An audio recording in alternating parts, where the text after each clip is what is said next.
नमस्कार। प्रबंध समिति आदर्श विद्या मंदिर जोधपुर में आपका हार्दिक स्वागत एवं अभिनंदन। आज हम कक्षा 10वीं विषय सामाजिक विज्ञान पाठ 4 विश्व का इतिहास, जिसमें आज हमारा प्रकरण होगा औद्योगिक क्रांति इंग्लैंड से प्रारंभ हुई क्यों। अर्थात सर्वप्रथम दुनिया के अंदर औद्योगिक क्रांति का प्रारंभ इंग्लैंड से माना जाता है, ऐसा क्यों? इसके पीछे कुछ कारण है। उन्हीं कारणों में सबसे पहला कारण है इंग्लैंड का विस्तृत औपनिवेशिक साम्राज्य।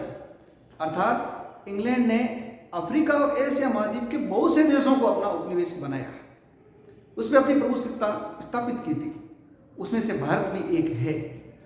इन औपनिवेशिक साम्राज्य वाले जो भी उसके देश थे, जो उसके उपनिवेश थे, वहां से वो कच्चा माल सस्ते में खरीदता और तैयार माल अपने देश में बनाकर वापस इन्हीं उपनिवेशों में लाके बेच देता था अधिक दामों के अंदर।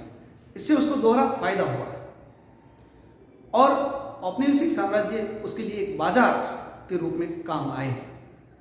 दूसरा कारण है लोहे व कोयले की खानी पास पास होना। इंग्लैंड के अंदर लोहा और कोयला दोनों खनिज पास पास में मिले। लोहा इस्पात बनाने में काम आया, कोयला बिजली बनाने के अंदर काम आया। तो बिजली कोयले से मिलने लगी, लोहे से इस्पात तैयार होने लगा और बढ़ती हुई औद्योगिक मांग की पूर्ति दुनिया के देशों को होने लगी।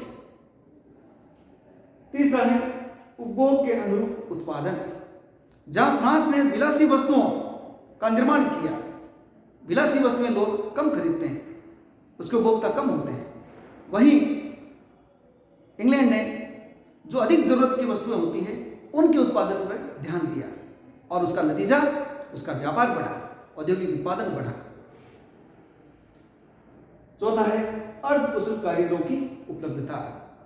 इंग्लैंड के अंदर जब से सामंती व्यवस्था भंग हुई तो बड़ी संख्या में अर्धकुशल कारीगर उसे मिले। जो पहले खेती में काम करते थे, खेती बाड़ी का काम करते थे, वो अब उद्योगों में मशीनों को उन्होंने आके संभाला।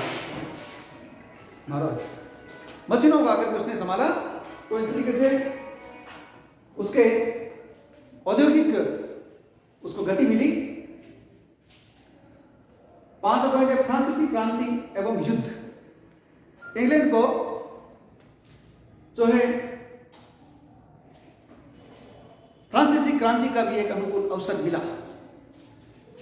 फ्रांस के अंदर नेपोलियन के युद्ध, जिसके परिणाम स्वरूप वो युद्धों में उलझा रहा, इसका अनुकूल अवसर इंग्लैंड को आगे बढ़ने में मिला, जिससे उसने अपनी औद्योगिक क्रांति को आगे बढ़ाने में एक मदद मिली। पूंजी की उपलब्धता। इंग्लैंड के पास पैसों की कोई कमी नहीं थी, जिसके कारण उसने अपने यहाँ नए नए उद्योग खोले और इन्हीं उद्योगों ने एक क्रांति का स्वरूप लिया। बहुत बड़ी मात्रा में उत्पादन हुआ, हर क्षेत्र में उत्पादन हुआ, उद्योगों को बल मिला। उसके बाद है इंग्लैंड की अनुकूल भौगोलिक स्थिति। इंग्लैंड एक द्वीपीय राष्ट्र है जिसके चारों ओर अटलांटिक महासागर है। अटलांटिक महासागर से इंग्लैंड को बाह्य आक्रमणों से सुरक्षा मिली, अर्थात उसके ऊपर हमला आसानी से नहीं हो सकता था, एक सुरक्षित माहौल मिला। दूसरा, अटलांटिक महासागर होने से जल मार्गों के द्वारा उसने अपने व्यापार को बढ़ावा दिया। तो जितना अधिक उत्पादन हुआ फैक्ट्रियों में, उसका अधिकतम निर्यात वो इस तरीके से जल मार्गों से करने लगा। तो भौगोलिक स्थिति ने भी उसको आगे बढ़ाने में मदद की। कृषि क्रांति। कुछ उद्योग कृषि पर आधारित होते हैं, अर्थात उनको कच्चा माल कृषि से मिलता है, तो उसने अपने यहाँ खेती बाड़ी को बढ़ावा दिया। तो कृषि पर आधारित नए नए उद्योग खुले और उस क्षेत्र में उसका उत्पादन बढ़ा। लास्ट में है वैज्ञानिक आविष्कारों का प्रोत्साहन। इंग्लैंड ने अपने वैज्ञानिकों को राजनीतिक व मजहबी हस्तक्षेप से दूर रखा। वैज्ञानिक संस्थाओं को उसने बराबर प्रोत्साहन दिया, जिसका नतीजा कि हर क्षेत्र में यातायात, संचार, परिवहन, कृषि, हर क्षेत्र में नए नए आविष्कार हुए और उन आविष्कारों ने उसको उन्नत तकनीक दी, उसका औद्योगिक जो है उसको बल मिला। इस तरीके से आज हमारा चैप्टर पूरा हुआ। धन्यवाद।